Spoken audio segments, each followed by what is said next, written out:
আমার সুইচটা আমার সুইচটা অফ।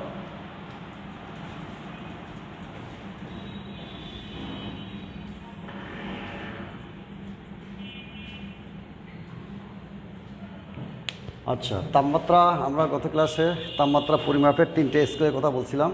একটা ডিগ্রি সেন্টিগ্রেড, একটা কেলভিন, একটা হচ্ছে ফারেনহাইট। তো সেন্টিগ্রেড স্কেলটা যখন আবিষ্কার হয় তারপর কেলভিন স্কেল আবিষ্কার হয়। এই কেলভিন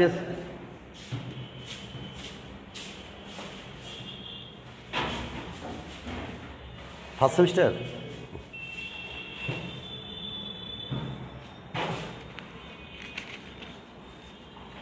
এটা তো অনেকগুলো ক্লাস গেছে আমার, তোমরা দেখছিলে অনলাইনে?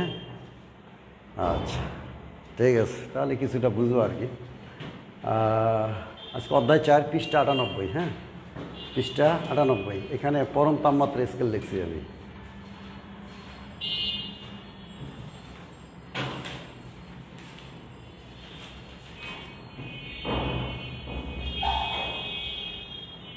পৃষ্ঠা 98, অধ্যায় 4।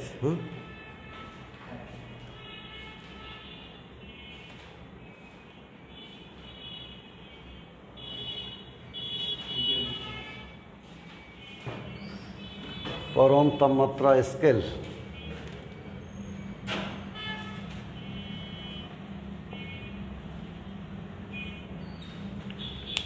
দেখো, আমরা শরীরের এই যে তাপমাত্রা মাপি, আমরা বলি তাপ, কিন্তু আসলে মাপি ওটা তাপমাত্রা। আর এই তাপমাত্রা মাপার জন্য আমাদের এমনিতেই অভিজ্ঞতা আছে। ডাক্তারের কাছে জ্বর মাপতে গেলে একটা যন্ত্র দিয়ে মাপে, থার্মোমিটার। এই তাপমাত্রা পরিমাপের এই থার্মোমিটার আপাতত আমরা 3 ধরনের শিখব।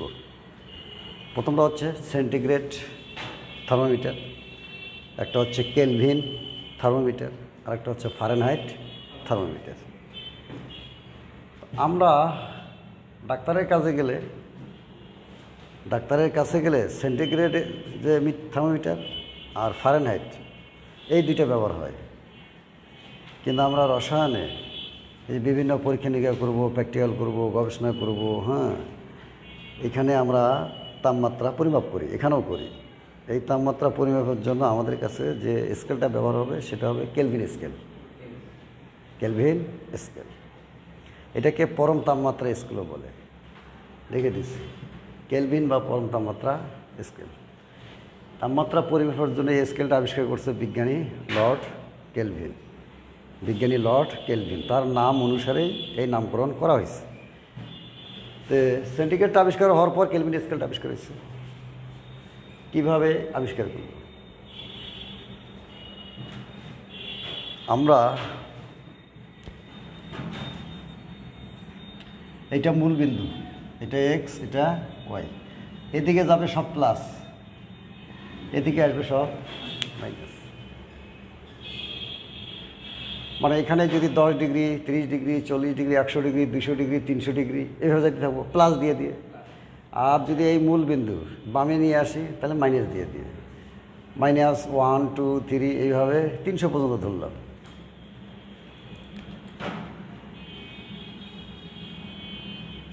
এই যে -100, -200, -300, এখানেও +100, +200, +300। তো বিজ্ঞানী লর্ড কেলভিন সেন্টিগ্রেড স্কেল যদি হয় তাহলে 100 degree centigrade, 200 degree centigrade, 300 degree centigrade এ পাশও তাই, শুধু মাইনাস দিয়ে। তো 200 এবং 300 এইখানে যদি নেই একটা পয়েন্ট,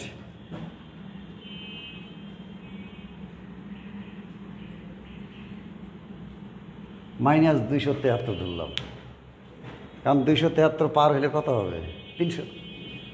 তাহলে এখানেও, তাহলে এখানে একটা 273 আছে, ওটা প্লাস, এটা হচ্ছে মাইনাস। তো সেন্টিগ্রেড স্কেলে -273 ডিগ্রি সেন্টিগ্রেড, এইটা সেন্টিগ্রেড স্কেলে প্রথম শুরু করছে 0 থেকে, শেষ করছে 100।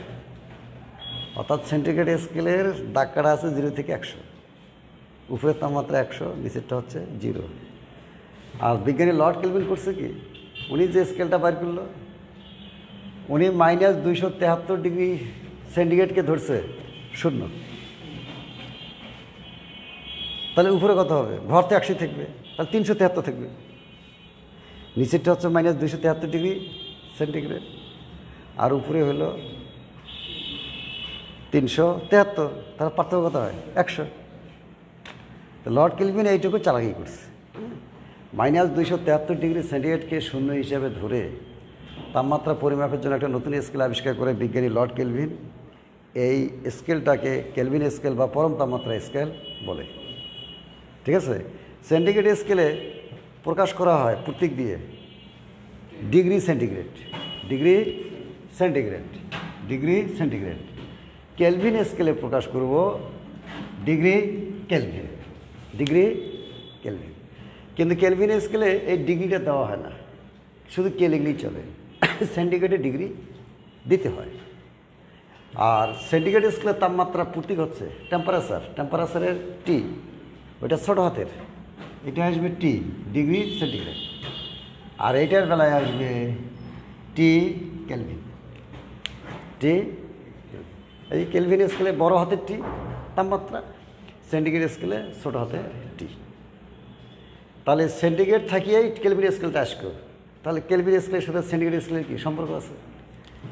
সম্পর্ক, ডিগ্রি সেন্টিগ্রেড এবং কেলভিন সম্পর্ক, কেলভিন সম্পর্ক। তাই কেলভিনে তাপমাত্রা প্রতীক কি? বড় হাতের টি, এই টি সমান, এইবার 273 নিবা যোগ ছোট হাতের টি।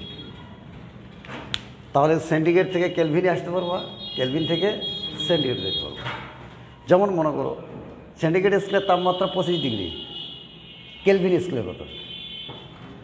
তাহলে 273 থাকলেই সেন্টিগ্রেড তো ছোট হাতের টি, এখানে 25 দাও, তার 273 আর 25 কত হয়? 298। তাহলে কেলভিন স্কেলের তাপমাত্রা উঠবে তখন 298 নম্বর ঘরে।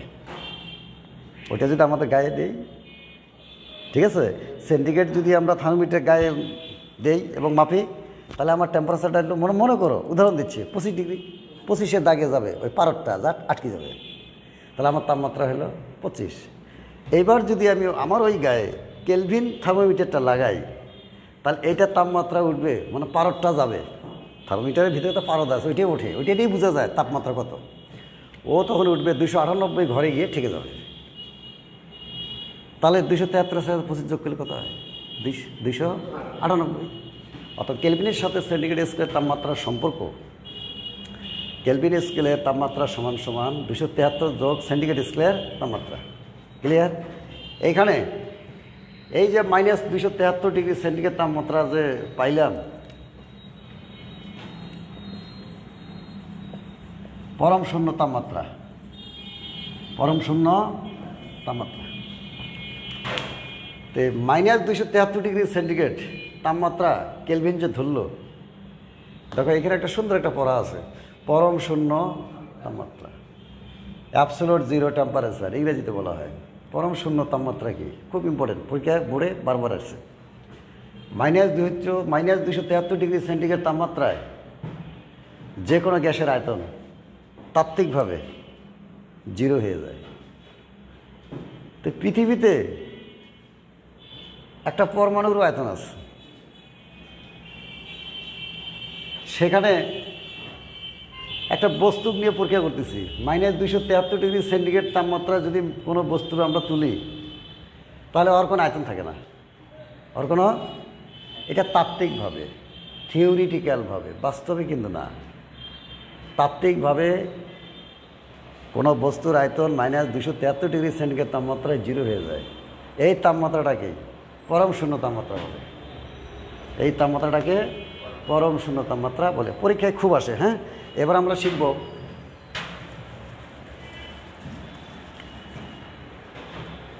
এটাও খুব ইম্পর্টেন্ট, এসটিপি অ্যান্ড এনটিপি কি, অ্যান্ড এনটিপি কি। রসায়ন পড়তে গেলে এই দুটো আমাদের লাগে। আবার পদার্থবিজ্ঞানও, কারেন্টের যখন আমরা বিভিন্ন কাজ করি, রোদ বাইর করি, ভোল্ট বাইর করি, আমরা কারেন্টের হিসাবগুলো করি না, তখন কিন্তু আমাদের ওখানেও তাপমাত্রা পরিমাপ করতে হয়। একটা তার নিয়ে কাজ করতেছে, ওখানেও একটা তাপমাত্রা আছে, ওই তাপমাত্রা রেকর্ড করতে হয়। রসায়নে আমাদের যে কাজই করি কোনো এক সময় তাপমাত্রা ঠিক রাখতে হবে, কোনো এক সময় আয়তন ঠিক রাখতে হবে, কোনো এক সময় চাপ ঠিক রাখতে হবে। যে আয়তনের বদলে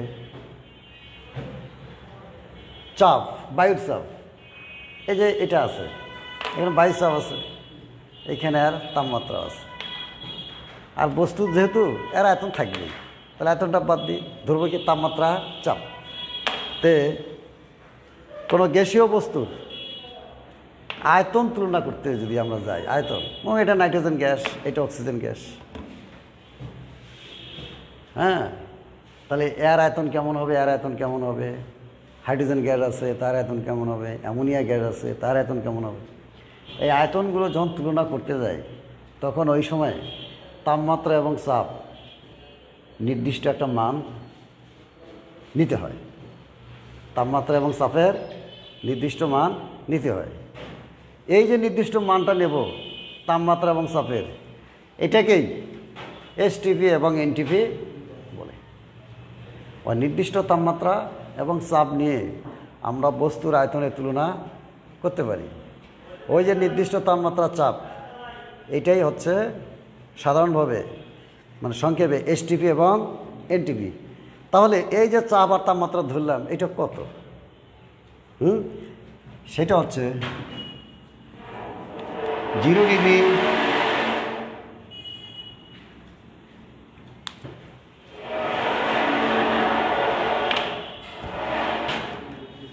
0 degree centigrade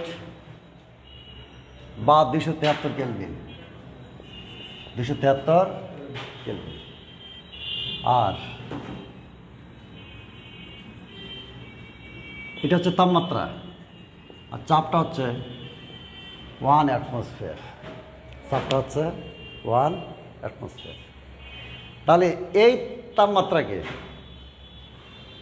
ST, standard temperature, আর এই চাপকে এসপি, তার মানে স্ট্যান্ডার্ড প্রেশার।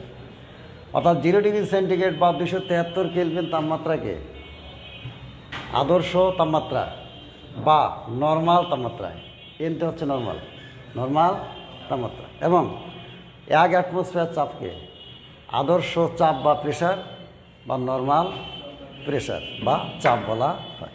ক্লিয়ার? পরীক্ষায় খুব আসে, বলতে পারে পূর্ণ নাম লিখো, এসটিপি, তাহলে স্ট্যান্ডার্ড টেম্পারেচার অ্যান্ড প্রেশার বই দেওয়া আছে, NTP normal temperature and pressure, বানানগুলো ঠিক রাখতে হবে। হ্যাঁ, আচ্ছা, এই এসটিপিতে আদর্শ তাপমাত্রা চাপ নিয়ে কোনো গ্যাসের আয়তন যদি এখন পরিমাপ করতে যাই, তাহলে ওই আয়তনটা সবসময়ের জন্য 22.4 লিটার পাবো। 22.4 লিটার, যে কোনো গ্যাস। তাপমাত্রা যদি আদর্শ থাকে, চাপ যদি আদর্শ থাকে, আর তুমি একটা গ্যাসের আয়তন যদি পরিমাপ করতে যাও কোনো একটা পাত্রে নিয়ে, দেখবে ওর আয়তনটা হবে 22.4 লিটার, আর বেশি হবে না, কমও হবে না। তাহলে 1 মোল বস্তু, তখন ওই বস্তুর পরিমাণটা হবে 1 মোল। 1 মোল কি, এটা আমরা হয়তো শেখাইছি, আমার মনে নাই, না শেখালেও পরে শেখাবো। 1 মোল বস্তু, 1 মোল বস্তু এসটিপিতে যে আয়তন দখল করে, সে আয়তনের পরিমাণ হচ্ছে 22.4 লিটার। ক্লিয়ার? তাহলে আমরা এসটিপি এবং এনটিপি শিখে ফেললাম। হ্যাঁ, আমরা এখন শিখব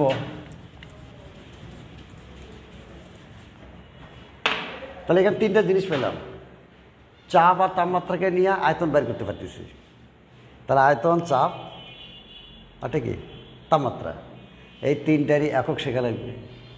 এই 3টারই একক ছাড়া তো আমরা কোনো কিছু পরিমাপ করতে পারি না। যেমন আমি দোকানে যাওয়া যদি বলি আমাকে ময়দা দেন, এই কথা বললে দোকানদার ময়দা দিতে পারবে? এককের কথা বলতে হবে, মানে কতটুকু, যে আমাকে 1 কেজি, তাহলে সে দিতে পারবে। যদি কাউ 100 গ্রাম দিতে পারবে, খালি ময়দা বা চিনির কথা বললে দিতে পারবে না। তাহলে আমাদের হাতে 7টা মৌলিক রাশি আছে, 7টা মৌলিক রাশি একক আছে। যেমন তাপমাত্রা, এটা একটা মৌলিক রাশি। ভর মৌলিক রাশি, সময় মৌলিক রাশি, বিদ্যুৎ প্রবাহ, এই যে চালাচ্ছি বিদ্যুৎ, এটাও মৌলিক রাশি। এরকম 7টা আছে। এই 7টা মৌলিক রাশির একক জানা থাকলে আমরা বহু যৌগিক রাশির একক বের করতে পারি। পৃথিবীতে 7টা মৌলিক রাশি, তার মধ্যে একটা হচ্ছে তাপমাত্রা, একটা হচ্ছে ভর, চাপ, এগুলো। তো এখন আমরা সেই এককটা জানব। চাপের একক, তাপমাত্রা একক, আয়তনের একক। তো এককেরও আবার ভাগ আছে।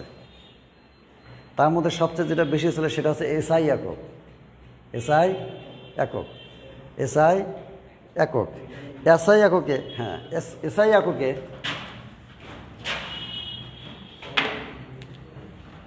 দেখো চাপের একক এই পি কিসে? এসআইতে। এসআই এককে চাপের একক নিউটন পার বর্গমিটার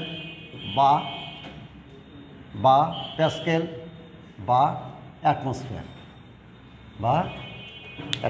বইয়ে দেওয়া আছে। হ্যাঁ, এটা হচ্ছে চাপের একক। এই চাপের একক শিখতে গেলে আমাদের কাছে ওই যে থার্মোমিটারের মধ্যে কী আছে? পারদ অর্থাৎ মার্কারি, ওইটাতে শিখতে হবে। আবার অনেক সময় টর্চ দিয়ে শেখাই, অনেক সময় বার দিয়ে শেখাই। যে প্যাসকেল লিখলাম এটা কিলো প্যাসকেলেও নিয়ে যেতে পারি। কিলো প্যাসকেলেও নিয়ে যাইতে পারি। তা আমাদের আবার নিউটন পার বর্গমিটারও নিয়ে যাইতে পারি। এটা তো এমনি মুখস্থ করে নিলাম, কিন্তু সম্পর্ক আছে, ঠিক আছে? কার সাথে কার কী সম্পর্ক, কতটুকু হইলে কে কার সমান হয় সেটা আমাদেরকে জানতে হবে। যেমন অ্যাটমসফিয়ারটা দেখাই। 1 অ্যাটমসফিয়ার সমান 76 সেন্টিমিটার অফ মার্কারি। 1 অ্যাটমসফিয়ার সমান কত সেন্টিমিটার মার্কারি? যদি আসে লিখবো 76 সেন্টিমিটার অফ মার্কারি। এটাকে আমি এখন মিলিমিটারে নিয়ে যেতে পারবো, সেন্টিমিটারটাকে মিলিমিটারে। তখন আমার এটা হবে 760 মিলিমিটার অফ মার্কারি। আমি এটাকে আরও অন্যান্য এককে নিয়ে যেতে পারবো। যদি আমি টরে নেই তাহলে এটা লিখবো না, তাহলে লিখবো 760 টর, TRR। তাহলে 1 অ্যাটমসফিয়ার সমান টরে যদি নিয়ে যায় কত হবে? 760 টর। 1 অ্যাটমসফিয়ারকে যদি মিলিমিটার অফ মার্কারিতে নিয়ে যায় তাহলে কত হবে? 760 মিলিমিটার। সেন্টিমিটারে যদি নিয়ে যায় কত হবে? 76 সেন্টিমিটার। এবার আমরা নিয়ে যাব বারে, এবার আবার নিয়ে যাব বার, BAR 101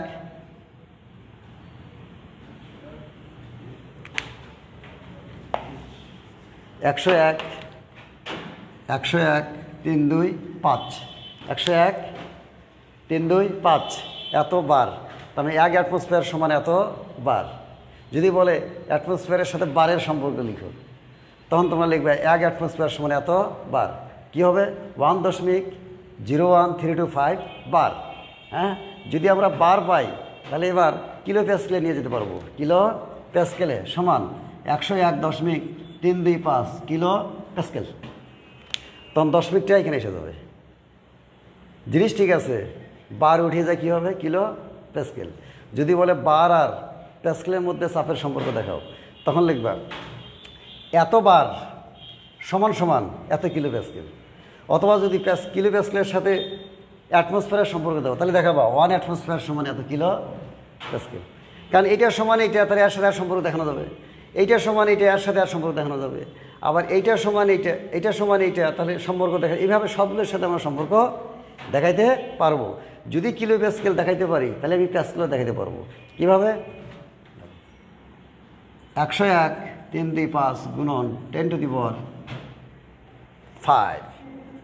প্যাসকেল, এইখানে 10 মিনিট আসবে। কিলো প্যাসকেলকে আবার যদি প্যাসকেলে নিয়ে যাই তাহলে এর সাথে 10⁵ গুণ করবো আর 10 মিনিটটা একবার পরে দেবো। এইটা হবে আমার কিসে? প্যাসকেল। এবার যদি আমি নিউটন পার বর্গমিটারে নিয়ে যাই, নিউটন পার বর্গমিটারে, তাহলে 101.325 101.325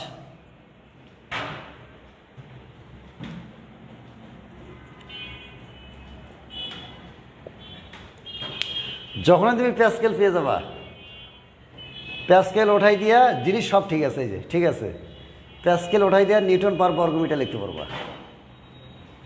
কারণ এত প্যাসকেল সমান এত নিউটন পার বর্গ মিটার। তাহলে প্যাসকেল থেকে কাক পাইলাম নিউটন পার বর্গ মিটারে, তাহলে 1 প্যাসকেল সমান কত? 1 নিউটন পার বর্গ মিটার। অতএব 1 প্যাসকেল সমান 1 নিউটন পার বর্গ মিটার। ঠিক আছে, আবার 1 নিউটন সমান কি, এটাও সূত্র আছে আমাদের। 1 নিউটন সমান 1 KG metre per second square. এই 1 নিউটন সমান এটা, আর এটা কি থাকলো? পার মিটার আমার থাকলোই। তাহলে কি দাঁড়ায়? 1 কেজি, এখানে মিটার -2 আর এখানে মিটার উপর কিছু নেই, তার মানে কি +1। তাহলে +1 এখান থেকে বাদ দিলে কী থাকে? মিটারে -1, আর এটা আবার ঠিক থাকলো। তাহলে 1 প্যাসকেল সমান 1 KG per metre per second square. এগুলো আমাকে শিখতে হবে, এগুলো হচ্ছে চাপের সম্পূর্ণ একক। হ্যাঁ, আমরা এখন যাব, যেহেতু 3টা রাশি, চাপ, আয়তন, একটা কি তাপমাত্রা। চাপ শিখে নিলাম এককগুলো, এবার আয়তনের একক। ভি এর একক কিসে? এসআইতে। হ্যাঁ, ভি এর একক খুব সহজ। এই যে ঘনমিটার বা ঘন ডেসিমিটার বা ঘন সেন্টিমিটার। ঘনমিটার, ঘন ডেসিমিটার, ঘন। আবার অনেক সময় আয়তনের একক লিটারও হয়, মিলিলিটারও হয়। যেমন আমরা সয়াবিন তেল কিনতে গেলে বলি 1 লিটার দেন বা 500 মিলি দেন, তার মানে কি হাফ লিটার। হ্যাঁ, তো এগুলো হচ্ছে আমাদের আয়তনের একক। এখন আমরা তাপমাত্রার এককটা দেখে নিই। তাপমাত্রার একক, তাহলে আয়তনে গেল, চাপ গেল, এবার কি তাপমাত্রা। তাপমাত্রার এসআই একক দেখো, হয় 0 ডিগ্রি সেন্টিগ্রেড অথবা কেলভিন। সেন্টিগ্রেড স্কেলে ডিগ্রি সেন্টিগ্রেড, হ্যাঁ, আর কেলভিন স্কেলে ডিগ্রি কেলভিন। এটা খুব সহজ, এটা খুব সহজ। এইবার আমরা গত ক্লাসে চার্লসের সমীকরণ পড়াই দিছি।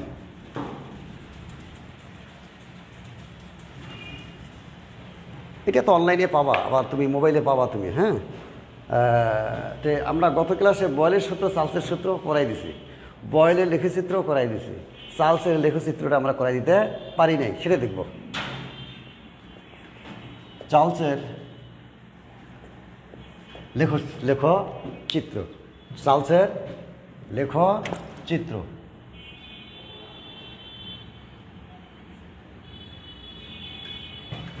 চার্লসের লেখচিত্র। তো চার্লসের সূত্রটা আমরা পড়াইছিলাম। চার্লস বাংলা চাপ, ইংরেজি প্রেশার। ওই প্রেশারটাই স্থির থাকবে। পি, ভি, টি, 3টা রাশি। তো চার্লসের সূত্রে চাপটা স্থির রাখি, মানে ওইটা কমাইও না বাড়াইও না। যদি 1 অ্যাটমসফিয়ার নেই, 1 অ্যাটমসফিয়ারই নিবা। 3 ঘন্টা গবেষণা করবা, 3 ঘন্টায় চাপ যেন 1 অ্যাটমসফিয়ার থাকে। তো বিজ্ঞানী চার্লস স্থির চাপে সূত্র আবিষ্কার করছে। সেই সূত্রটা বলতেছে চাপকে বাদ দিলে ওখানে থাকলে ভি আর টি, ভি আর টি। তো উনি বলছে যে ভি আর টি পরস্পর সমানুপাতি।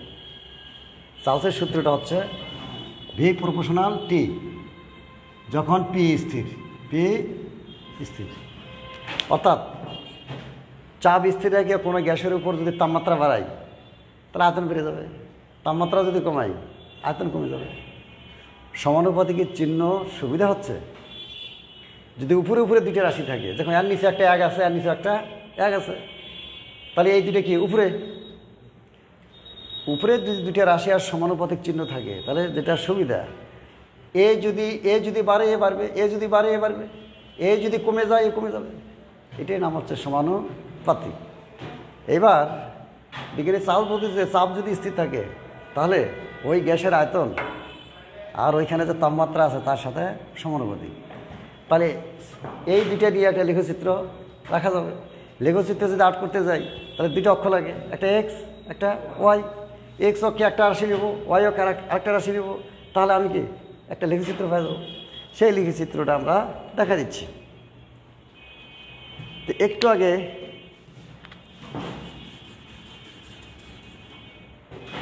একটা এখানে আর্ট করছিলাম,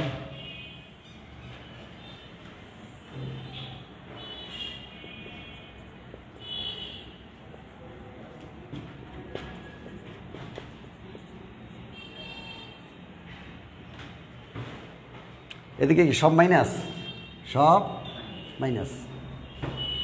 তাহলে 200 আর 300-র মাঝে কি আছে? এইখানে একটা দাগ আছে যেটা -273 ডিগ্রি সেন্টিগ্রেড। তাহলে এটা হচ্ছে তাপমাত্রা, ডিগ্রি সেন্টিগ্রেড, টি ডিগ্রি। আর উপরের দিকে তাহলে টি নিলাম এক্স অক্ষে, এটা এক্স অক্ষ আর এটা ওয়াই অক্ষ। তাহলে এখানে কী নেব? আয়তন। তাহলে তুমি চাপ স্থির রাখলাম, একবারে একটা তাপমাত্রা মনে করো 100-তে পরীক্ষাটা করলে, তাহলে আয়তনের একটা কী পাবো? বিন্দু পাবো। আয়তনের কি হবে? আয়তনটা বাড়বে। চার্লসের সূত্রটা হচ্ছে তাপমাত্রা বাড়াবো, আয়তনও বাড়বে।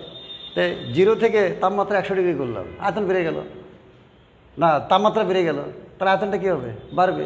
তাহলে আয়তনের একটা বিন্দু পাবো আর তাপমাত্রার একটা বিন্দু পাবো। এই দুইটা বিন্দু যদি রেখাটা নিই তাহলে একটা পয়েন্ট পাবো না? সেই পয়েন্টগুলো দেখা যাচ্ছে। এভাবে যদি আমরা কয়েকটা তাপমাত্রা নেই আর যদি আমরা আয়তনের পরিবর্তনটা দেখি তাহলে দেখা যাবে এখানে প্রতি ক্ষেত্রে লেখচিত্রটা অঙ্কন করলে প্রতি ক্ষেত্রে একটা সরলরেখা পাওয়া যাবে, একটা সরলরেখা পাওয়া যাবে। ওই সরলরেখাগুলো এই নিচের রেখাটাতে কি মূলবিন্দু আছে, এই রেখাটাতে কি আছে? মূলবিন্দু আছে।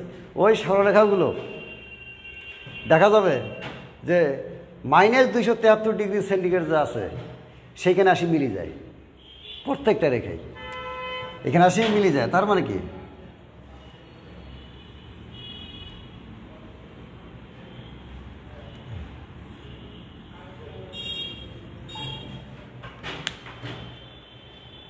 তাহলে তাপমাত্রা বাড়তে থাকলে আয়তনের পরিবর্তনের সাথে যে লেখচিত্রটা পাওয়া যাবে প্রতি ক্ষেত্রে মূলবিন্দুগামী সরলরেখা, এই যে মূলবিন্দু নিচেরটাতে মূলবিন্দু এইদিকে চলে আসতেছে এবং -273 ডিগ্রি সেন্টিগ্রেড এসে কী হবে? মিলে যায়। এই যে মিলল, এই তাপমাত্রা আবার গ্যাসের আয়তন কী হয়? 0 হয়ে যায়। একটু আগে বলছি গ্যাসের আয়তন 0 হয়ে যায়। তাহলে আমরা চার্লসের যদি লেখচিত্র অঙ্কন করি তাহলে মূল বিন্দুগামী সরলরেখা যা আবার -273 ডিগ্রি সেন্টিগ্রেড এসে মিলে যায়। এই তাপমাত্রায় কোনো গ্যাসের আয়তন থাকে না, অর্থাৎ তাত্ত্বিকভাবে আয়তন 0 হয়ে যায়। তাহলে এখানে যে রেখাগুলো পাইলাম, কেমন রেখা পাইলাম? স্থির চাপে। এই রেখাগুলো পাইলাম স্থির চাপে। যদি স্থির চাপে প্রক্রিয়াটা সম্পন্ন করা হলো, এই জন্য একে সমপ্রেস প্রক্রিয়া বা সমচাপ প্রক্রিয়া বলা হয়। 3টা প্রক্রিয়া করছে। এই যে একটার জন্য পাইছি এই রেখা, আর একটার জন্য এই রেখা। 3টা ক্ষেত্রে চাপ কী ছিল? স্থির। মানে যদি চাপটা 1 অ্যাটমসফিয়ার থেকে প্রথম পরীক্ষাটা, তাহলে এখানে 1 অ্যাটমসফিয়ার, তাহলে কী হলো? সমান চাপ। এই জন্য এখানে স্থির চাপে প্রক্রিয়াটা সম্পন্ন করা হয় বিধায় এই প্রক্রিয়াকে সমচাপ প্রক্রিয়া বা সমপ্রেস প্রক্রিয়া বলে। এখানে যে রেখাগুলো পাইলাম তাকে সমচাপ রেখা বা সমপ্রেস রেখা বলে। তাহলে এটা আমাদের গ্যাসের চ্যাপ্টার। পদার্থের অবস্থা 3টা, কঠিন তরল গ্যাসীয়। কঠিন তরল নাই, এই চ্যাপ্টারটা 4 নম্বর অধ্যায়টা হচ্ছে গ্যাসীয় অবস্থা পদার্থের, সেটার চ্যাপ্টার। তো গ্যাস নিয়ে আমাদের এখানে শুধু কিছু সূত্র, যেমন বয়েলস আছে, চার্লস আছে, অ্যাভোগাড্রো সূত্র আছে, বয়েল আর চার্লসের দুজন মিলে একটা সূত্র আছে, তারপর আদর্শ গ্যাসের সূত্র আছে, ডাল্টনের আংশিক চাপ সূত্র আছে। এই কটা সূত্র যদি এখানে পড়ে নিই তাহলে এই চ্যাপ্টারটা শেষ। তাই আমি অটোমেটিক্যালি বয়েল সূত্র পড়াই দিয়েছি, চার্লস সূত্র পড়াই দিয়েছি, লেখচিত্র সহ। এখন আর কিছু সূত্র আছে, হয়তো আজকে মেকআপ হবে না, আরেকটা ক্লাস নিলে এই চ্যাপ্টারটা শেষ হয়ে যাবে। আমরা এখন যেখানে যাব সেটা হচ্ছে এই চাপের সূত্র বিজ্ঞানী চার্লস এবং গেলুসাক একসাথে বাইর করছে। কিন্তু আলাদা আলাদাভাবে। মনে তো তোমরা দুজন, একজন চার্লস, একজন গেলুসাক। চার্লস যে সূত্রটা আবিষ্কার করছে, গেলুসাক ওই সূত্রটাই আবিষ্কার করছে। গেলুসাকও আলাদাভাবে, চার্লসও আলাদাভাবে। চার্লস করছে চাপকে স্থির রাখছে, আর গেলুসাক আয়তনটা স্থির রাখছে। রাশিতে তিনটেই, চাপ, তাপমাত্রা, আয়তন। চার্লস যে সূত্রটা নিয়ে আসছে ভি প্রপোর্শনাল টি, এখানে পিটা রাখছে স্থির। আর গেলুসাক যখন সূত্রটা নিয়ে আসছে তখন আয়তনটা স্থির রাখছে। তা আয়তন যদি এখানে যায় তাহলে পিটা এখানে এপাশে আসবে, তার মানে কি পি আর টি এখানে আসবে। অর্থাৎ বিজ্ঞানী গেলুসাক পি এবং টিকে নিয়ে একটা সূত্র আবিষ্কার করেন। সেই সূত্রটাকে গেলুসাকের সূত্র বলে। আমরা গেলুসাকের সূত্রটা এখন প্রতিপাদন করব অর্থাৎ আনবো।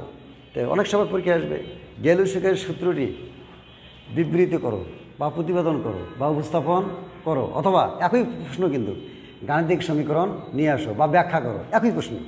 তো এই ধরনের প্রশ্নে কী করবা, আগে সংজ্ঞাটা দিবা, তারপর নিচে লিখবা ব্যাখ্যা। আগে সংজ্ঞা, তারপর ব্যাখ্যা। আমরা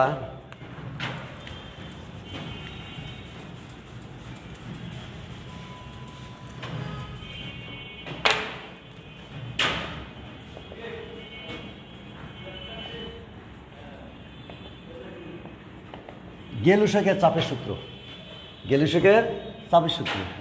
এইখানে দিবা সংজ্ঞা, এইখানে দিবা ব্যাখ্যা বা প্রতিপাদন বা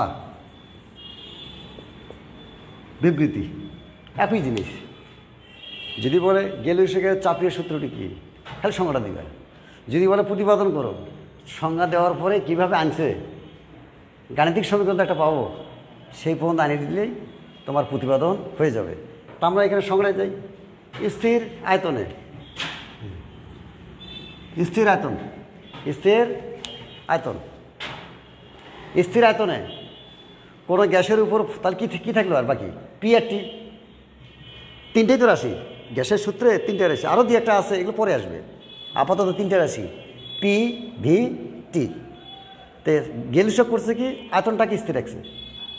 তাহলে স্থির আয়তনে কোনো গ্যাসের উপর প্রযুক্ত চাপ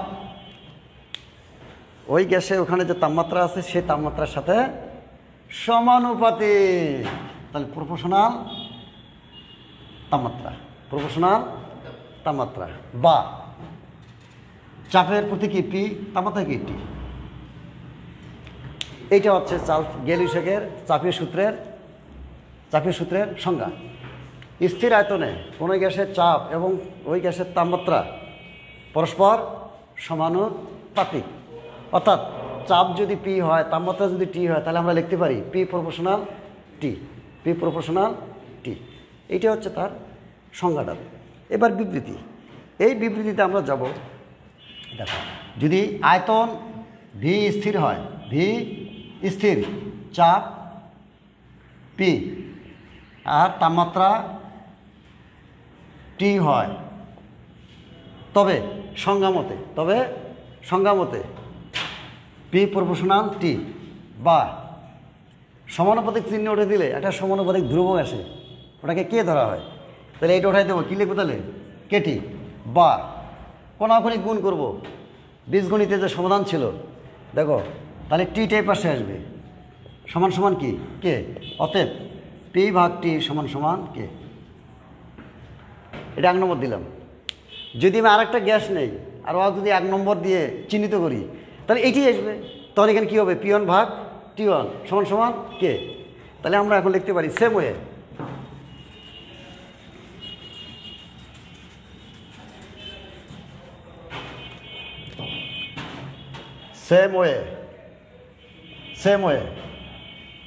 এইটার দিকে লিখবো। আরেকটা গ্যাস নিলাম, তাহলে চিহ্নিত করবো কি দিয়ে, 1 দিয়ে। তাই P1 ভাগ T1 সমান কি কে। P1 ভাগ T1 সমান কে। এটা 2 নং সমীকরণ। এবং আরেকটা গ্যাস নেই, তাহলে P2 ভাগ T2 সমান কে। এটা 3 নম্বর। তাহলে 1 নম্বরও ডাইনে কে, 2 নম্বরও ডাইনে কে, 3 নম্বরও ডাইনে কে। তাই ডাইন পক্ষ যদি সমান, তাহলে বাম পক্ষগুলো কী হবে, সমান হয়ে যাবে। অতএব 1 2 3 হতে পাই। অতএব 1 2 3 হতে পাই। দেখো পি ভাগ টি সমান P1 ভাগ T1 সমান P2 ভাগ T2 সমান সমান কে, এটা হচ্ছে 4। এটি হচ্ছে গ্যালুসকের চাপীয় সূত্রের সমীকরণ, চাপীয় সূত্রের সমীকরণ। ক্লিয়ার? আচ্ছা, এরও একটা লেখচিত্র আছে, এরও একটা লেখচিত্র আছে। লেখচিত্র লেখচিত্র আবার আমরা নিয়ে নেব। কি কি পাইলাম? পি আর টি। এই যে তাপমাত্রার বিপরীতে, এই যে তাপমাত্রার বিপরীতে যদি চাপ নেই, তাপমাত্রার বিপরীতে যদি চাপ নেই এবং যদি পরীক্ষাটা চালাই 1 বার 2 বার 3 বার, তাহলে এখানেও দেখা যাবে লেখচিত্রে মূল বিন্দুগামী সরলরেখা পাওয়া যাবে। চার্লস আর গ্যালিলিও সূত্র তো একই। চার্লস বলছে যে মূল বিন্দুগামী সরলরেখা পাওয়া যায়, তাহলে গ্যালিলিওর সূত্র কি আলাদা হবে? হবে না, এখানেও মূল বিন্দুগামী সরলরেখা পাবো। তাহলে 3টা পরীক্ষা আমরা দেখাবো এখানে। এই মূল বিন্দু, এটা তো মূল বিন্দু, তাই না?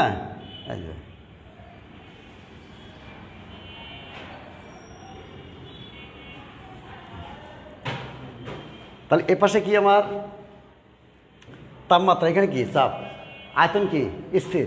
তাহলে প্রথমে একটা আয়তন নিয়েছি, এটা V1, পরে একটা আয়তন নিয়েছি, এই রেখা পাইছি V2, পরে একটা আয়তন নিয়েছি এটি। মানে আয়তনগুলো পরিবর্তন করছি প্রত্যেক পরীক্ষার। প্রত্যেক ক্ষেত্রে দেখা গেছে মূল বিন্দুগামী সরলরেখা পাওয়া যায়। তাহলে চার্লসের সূত্র তো মূল বিন্দুগামী সরলরেখা পাইছি। তাহলে চার্লস আর গ্যালিলিওর সূত্র কি একই, শুধু পার্থক্য হলো উনি চাপ স্থির রাখিয়া করছে আর গ্যালিলিও আয়তন স্থির রাখিয়া করছে। তাহলে আমরা এখানে যে 3টা আয়তন নিলাম, এই আয়তনগুলো প্রথমে নিয়েছিলাম মনে করো 20 মিলিলিটার, তারপর 15 মিলিলিটার, তারপর 10 মিলিলিটার। মানে আয়তনও আমরা কম বেশি করছি, কিন্তু প্রত্যেক ক্ষেত্রে দেখা গেছে মূল বিন্দুগামী সরলরেখা পাওয়া যায়। এটা হচ্ছে গ্যালিলিওর লেখচিত্র। আমরা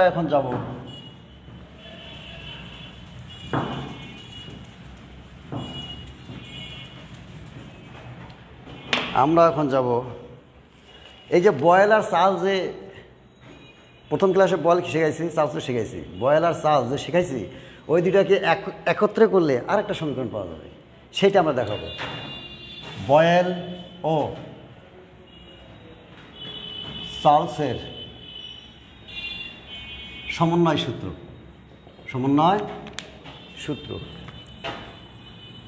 চার্লসের সমন্বয় সূত্র দেখাবো।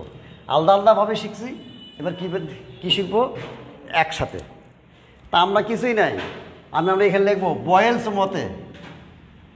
মতে ছিল যেন ওখানে তাপমাত্রা স্থির ছিল, তার বাকি থাকলো কি ভি আর পি। ওইখানে ভি আর পি পরস্পর ব্যস্তানুপাতিক। এইটা এই যে বয়েলস মতে, এবার চার্লস মতে, চার্লসের বেলা দেখলাম পি স্থির, পি তাহলে থাকলে কি ভি আর টি, এই যে ভি প্রপোর্শনাল টি। এটা 2 নং সমীকরণ। মানে ওরা বলতে সমন্বয় সূত্র বের করো, মানে কি একসাথে বের করো। তাহলে আমি 2টা সূত্র লিখে নিয়েছি, তাহলে একখানে করি। একখানে করলে দেখো বাম পাশে কি একই জিনিস, বাম পাশে আর সমানুপাতিক, ডান পাশে কী থাকে থাকুক, বাম পাশে যেতে একই জিনিস, তাহলে 1 and 2 হতে 1 and 2 হতে বামেরটা ঠিক লিখলাম, একই জিনিস একটা লিখবো, লিখলাম, তারপরে চিহ্ন দিলাম সমানুপাতিক। আর প্রথমটা হলো 1 ভাগ পি গুণন, এটা হলো কি শুধু টি। জানা লেখা বোঝো, যাই লেখা যায়। একখানে করব, বামেরটা ঠিক আছে লিখলাম, সমানুপাতিক দিলাম। এবার ডানে কি আছে 1 ভাগ পি, আর এটা কি গুণ হয়ে যাবে, এই 1 ভাগ পি গুণন টি, বা ভি প্রপোর্শনাল, তাহলে টি ভাগ পি, বা এখন সমানুপাতিক চিহ্ন উঠাই দেবো, তাহলে এখানে একটা কী আসবে, একটা ধ্রুবক আসবে কে, তাহলে কে টি ভাগ পি। এবার কোনাকুনি গুণ করব, বজ্র গুণন সমাধানের, বা পিভি, আর এই টিটা এখানে আসবে, নিচে আসবে, সমান সমান কি কে। অতএব পিভি ভাগ টি সমান সমান কে। এটা 1 নং সমীকরণ, এটা 1 নং সমীকরণ।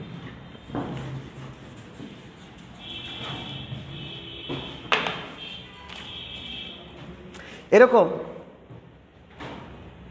এরকম আমরা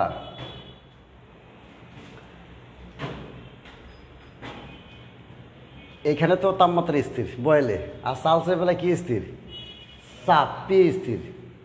মনে করো এখানে পি ছিল 1 অ্যাটমসফিয়ার, এইবার 1 অ্যাটমসফিয়ারকে ওই গ্যাসের জন্য 2 অ্যাটমসফিয়ার করব, তাহলে আমি এইটা পাই কি না? এটি পাওয়া যাবে। এইটার বেলায় তাপমাত্রা স্থির ছিল, মনে করো 40 ডিগ্রি সেন্টিগ্রেড, আমি এখন ওইটাকে করব 50 ডিগ্রি সেন্টিগ্রেড, তারপরেও এইটাই পাওয়া যাবে। তার মানে এই সমীকরণটা আমরা কয়েকভাবে আনতে পারবো। এখন দেখো সেম ওয়ে, তাহলে P1 V1 ভাগ কি? T1। P1 V1 ভাগ T1 সমান সমান কে? 2, এবং P2 V2 ভাগ T2 সমান সমান কে? এটা কি? 3। এটা হচ্ছে 3। তাহলে দেখো বাম পাশে কী থাকে থাকুক, ডান পাশে কে, ডান পাশে কে, ডান পাশে কে, তাহলে বাম পাশেরগুলো কী হবে? সমান হয়ে যাবে। তাহলে আমি লিখবো এখন অতএব PV ভাগ T সমান P1 V1 ভাগ T1 সমান P2 V2 ভাগ T2 সমান সমান কে? এটাই সমন্বয় সূত্র। সমন্বয় সূত্রের গাণিতিক সমীকরণ। ক্লিয়ার? হ্যাঁ, আরেকবার বলবো। সমন্বয় সূত্র লেখা থাকলেই বয়েলের সূত্র আর চার্লসের সূত্র একখানে করতে হবে। তাহলে বয়েলের সূত্র আমি লিখলাম, আমি ক্লাসে পড়াই দিছি। এখানে তাপমাত্রা স্থির, তাহলে V প্রপোর্শনাল 1 ভাগ P, অর্থাৎ আয়তনটা চাপের সাথে ব্যস্তানুপাতিক। আর চার্লসের সূত্রে একটু আগে পড়াইলাম, আয়তন চাপ স্থির, তাহলে আয়তন আর তাপমাত্রা পরস্পর সমানুপাতিক। তাহলে এটা 1, এটা 2, এই দুটোকে একখানে করবো। কীভাবে? বাম পাশে তো একই জিনিস, এই যে লিখে ফেলছি। একই জিনিস তো আমি দুইবার লিখবো না, একটাই লিখবো। এই যে দুইবার V আছে, একটা লিখছি, সমানুপাতিক। তাহলে এইটার ডাইন পাশে হচ্ছে 1 ভাগ P, এখানে হচ্ছে T, তাহলে এইটা গুণ হয়ে যাবে, এই গুণ। তাই এখানে T আর 1 গুণ করলে T হয়, P নিচে থাকলো, এইটা থাকলো, এটা ঠিক থাকলো। এবার এটা ওঠাই দিয়ে একটা কে নেবো, তাহলে KT ভাগ P, এই যে KT ভাগ P। এবার কোনাকুনি গুণ করছি, এই যে PV লিখলাম, আর টিটা কি নিচে আসবে, বাম পাশে আসলে কী হবে? হ্যাঁ, এই যে গুণ করলাম কোনাকুনি, কি হয়? PV, এই PV লিখছি। এবার ডান পাশে কী থাকলো? কেটিটাকে টিটাক সরাই নেবো, তার ধ্রুবকটা সবসময় একা রাখবো ডান পাশে। এই জন্য টিটাক সরাই নিলাম বাম পাশে, তো এটা আছে উপরে, নিচে আসলে এই পাশে আসলে কী হবে? নিচে আসবে। তাহলে এই যে PV ভাগ T একবারই করছি আর কি, একবারেই করছি, নইলে দেখাই দিই। দেখো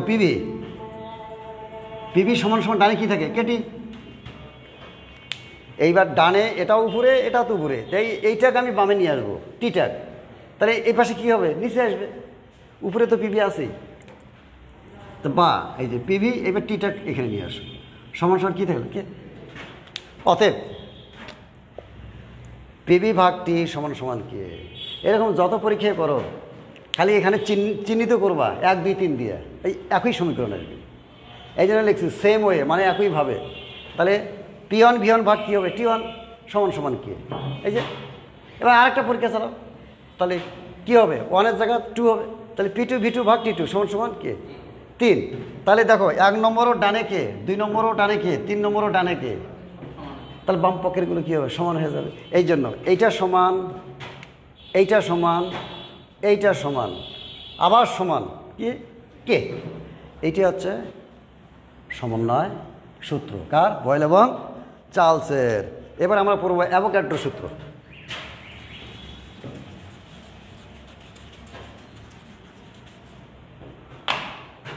অ্যাভোগাড্রো সূত্র দেখো, একই তাপমাত্রা ও চাপে,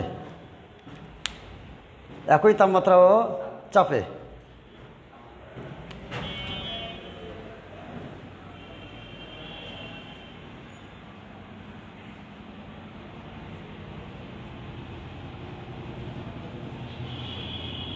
অ্যাভোগাড্রো সূত্র।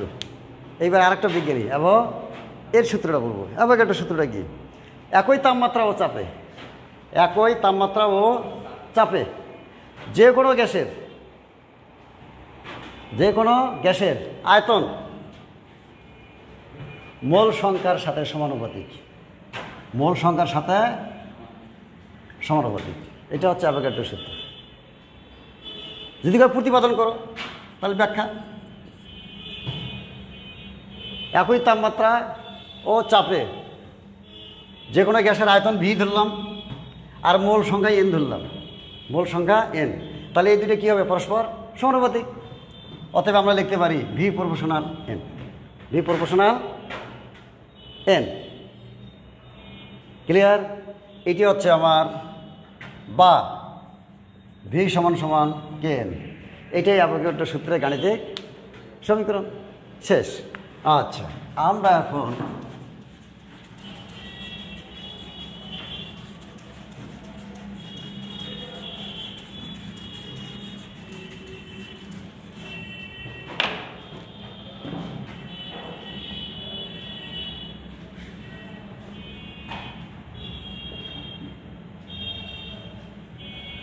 বয়েলস চার্লস ও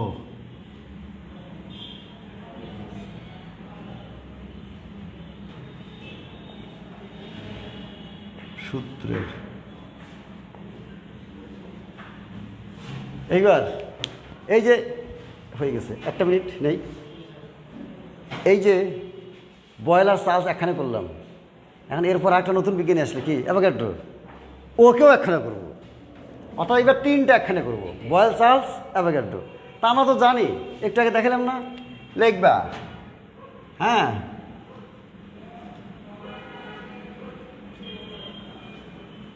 প্রতিপাদন, হ্যাঁ এই যে বয়েলস মতে, এখানে লিখবো চার্লস মতে, এখানে লিখবো অ্যাভোগাড্রো মতে। হ্যাঁ, বয়েলস মতে কী ছিল? এই ভি প্রপোর্শনাল 1/p, এখানে টি স্থির, এই থার্ড ব্র্যাকেট। আর চার্লসের বেলায় কী ছিল? চার্লসের বেলায় কী ছিল? চাপ স্থির, তাহলে ভি প্রপোর্শনাল টি, এই যে পি স্থির। আর অ্যাভোগাড্রোর মধ্যে কী পেলাম একটু আগে?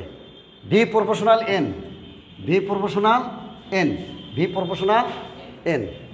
এইখানে লিখবা একই তাপমাত্রা ও চাপে,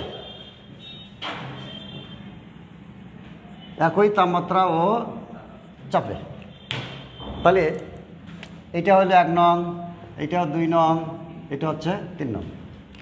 আগের মধ্যে তিনটাকে কী করবো? একসাথে করব, মানে একখানে করব।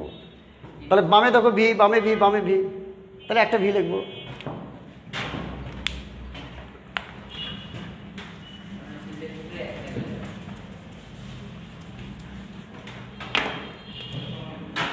ওয়ান টু থ্রি হতে পাই, এই যে ভি প্রপোর্শনাল, ডানে কি আছে? 1/p, ডানেগুলো সব গুণ হয়ে যাবে, তারপর টি, তারপরে এন।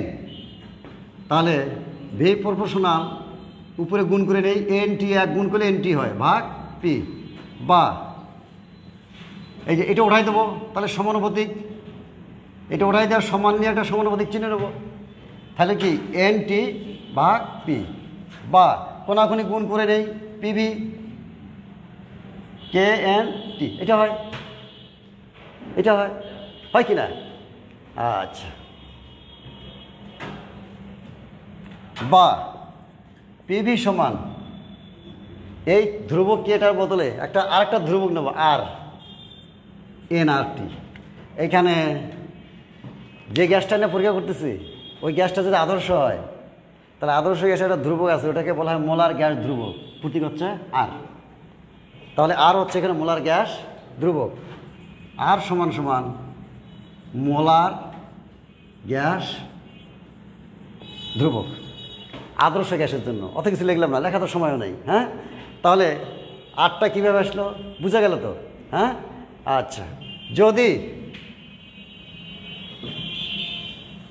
বা পিভি সমান সমান এন হচ্ছে কি অ্যাভোগাড্রো মোল সংখ্যা, তো মোল সংখ্যার মানটা যদি 1 হয়, তাহলে 1 বা পিভি সমান, এর ডান পাশে দেখো মোল সংখ্যার সমান সমান, গ্যাসের মোল সংখ্যার সমান সমান 8টি, এইটা এটা 4, এই 4 নং হচ্ছে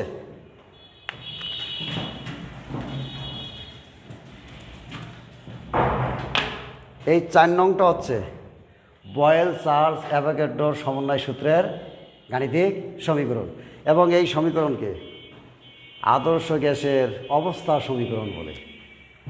এই 4 নং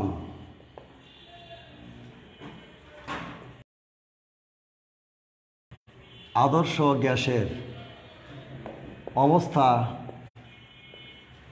সমীকরণ বলে।